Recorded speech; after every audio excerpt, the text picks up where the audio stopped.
Hello everyone, welcome back to my channel. Today I want to range test my 3 years old ID.3. Let me show you the plan.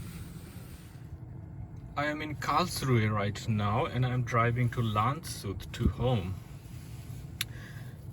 So it's 8.5 degrees Celsius outside, so it's not that cold.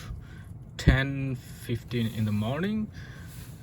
The plan is to first drive to a charging stop. I'm using the ID.3 navigation system, so it added this charging stop, and it is after, let me see, 197 kilometers. So the plan is to drive there and give you the estimation. I am at let me just show you. I am at 80% state of charge, supposedly. Yeah, so I'm at 80% state of charge, and after I reach the charging station, I will see how much I drove and the consumption and the distance and the battery percentage, and based on that I will estimate the range. So it is going to be a real world range test, so it's basically on the Autobahn, and there is a little bit of driving, just getting out of Karlsruhe and going on the Autobahn, but that's just real world scenario. And today is a Sunday, so supposedly there will be no trucks, so it's a little bit easier to drive and maintain constant speeds. And along this stretch there are some long road works, so it might not be possible always to maintain higher speeds.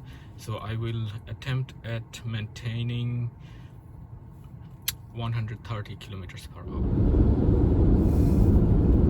All right, I am on the Autobahn, still on an Autobahn with 80 kilometers per hour speed limits. Okay, so now it's 100 kilometers per hour.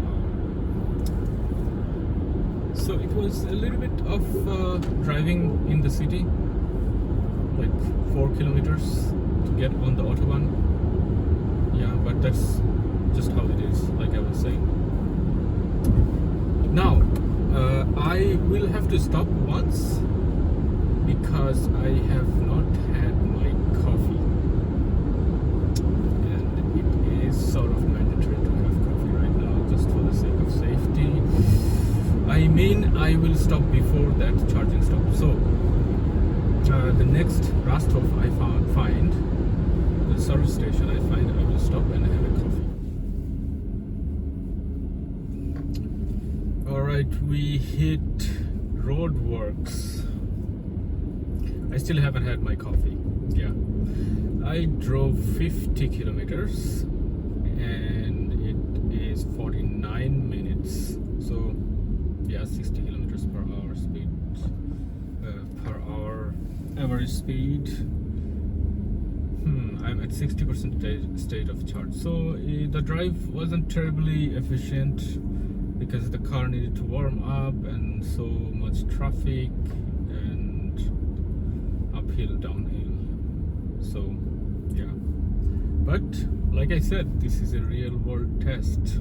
That's just how it is. I'm a little bit surprised that there is so much traffic. It's a Sunday and I started early.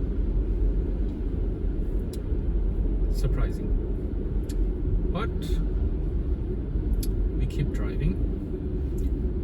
And another update is the car added a different charger now, because it said something like you don't have enough charge to reach the charger that it added previously, so it just added one before. Yeah, so this one is going to be in 119 kilometers, and I am supposedly arriving there with 19%. Yeah, so that's the situation in 1 hour 15 minutes. Right, we hit traffic on the motorway, on the Autobahn. It's not roadworks, but it's just pure traffic. I drove 133 kilometers so far in 1 hour 35 minutes since I got in the car in the morning. So the average speed is 82 kilometers per hour. Yeah, quite low. The consumption is 204 watt hours per kilometer. That means 20.4 kilowatt hours per 100 kilometers. And I'm at 23% state of charge. Yeah. So the navigation system updated the charging stop again. And now my next charger is in 20 kilometers. Yes. And the COM says I have 55 kilometers left. A very cool feature with the travel assist in ID.3. So in Germany, when you have a traffic jam on the highway, this guy does not know how to drive. Anyway, so when you have a traffic jam on the highway, you need to drive on the right or on the left, depending on which lane you are in. And with the ID.3, you can just nudge a little bit, and it goes on the edge and it stays there. Actually, which is not the case with most of the other companies, like Tesla, for example. They're the autopilot in Tesla in Model 3. The autopilot keeps the car in the middle of the lane, so you have to literally deactivate the auto steer in order to bring the car on the side. So yeah, so some convenience features for the German market, I guess. It works quite well, the travel assist system here, and it's not fighting you, when you are driving. And the speed limit changes are also very, very comfortable. Like, it is giving you a warning before it's gonna change the speed, and it gradually changes before it sees that speed limit sign.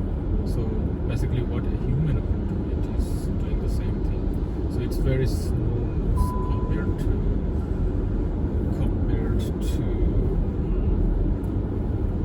the Tesla autopilot system. And what else? You just saw the warning. So I was going a little bit outside the lane and it gave me the warning. So it's not shouting at me, it's just a very light warning, which is also very, very good. Yeah, so the traffic jam is over. So yeah, hopefully the speed limits will be gone soon, and then we'll drive faster. Alright, I am almost at the charger. I'm at 17%.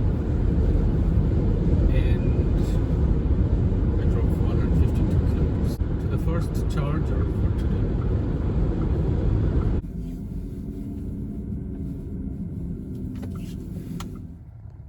Alright, I'm at 16% and I drove 153 kilometers and the consumption is 19.9 kilowatt hours per 100 kilometers.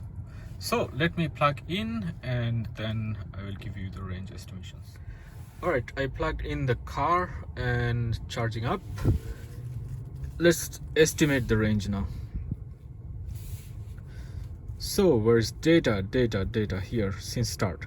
So I drove 153 kilometers and I started with 80% and then I arrived here with 16%. So yeah, let's say 64 is the actual percentages from these numbers, but I was sitting when I started, so I would round it up to 63%. So I consumed 63% driving, and if we divide 153 by 0.63, it is 242.8 kilometers. Yeah, so this is what I was expecting, 240 odd kilometers on the Autobahn, so that's fine in this kind of temperatures. So the temperatures were 6 to 10 or 6 to 12. And as you saw, there was a lot of traffic on the Autobahn, and I had to constantly overtake and things like that, so it's not the most efficient way of driving. But that's just the real world situation.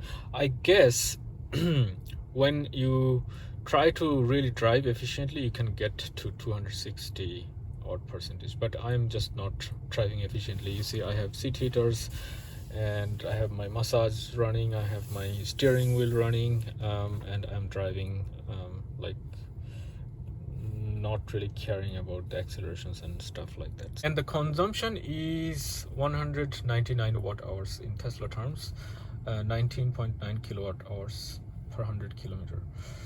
So if you take this consumption and if you try to calculate the range from this consumption, then you have to have the net battery capacity, which is supposedly 56.6 kilowatt hours when it's new, according to all the tests that people like Beyond Nyland did. I will link his video down. So when it's new, it's 56.6. So according to that, and with this consumption, you would get something around 280 kilometers. But this car is 3 years old. It has now 27,000 kilometers on the odometer, so I assume some degradation, at least 4 or 5% degradation. So yeah, so it would be like 270, close to 270 kilometers. Yeah, which aligns with efficient driving on the Autobahn, what I said before. Yeah, so that's about it. So I am happy with this range, and it's more or less about 240. All right, I stopped just to use the restrooms, and this time I was able to maintain 120 kilometers per hour. Yeah, I didn't really try to overtake too much this time. And as you can see, 126 kilometers, and the consumption is 17.7. So if we consider these numbers, then let me just give you the range. All right, so I charged to 91% in the previous charging stop, and here I'm here with 47%. So I used up 44%, and if you divide 126 kilometers by 44%, then it's gonna be 286 kilometers. Yeah, so considering the speeds, it's quite good actually. And if we just consider the consumption and take the net capacity of the battery, 56.6 kilowatt hours, then the range is 320 kilometers. All right, so I will just take a break here and then get going. So I hope you enjoyed this test, and if you like the video, please subscribe, please like, and I'll see you in the next video.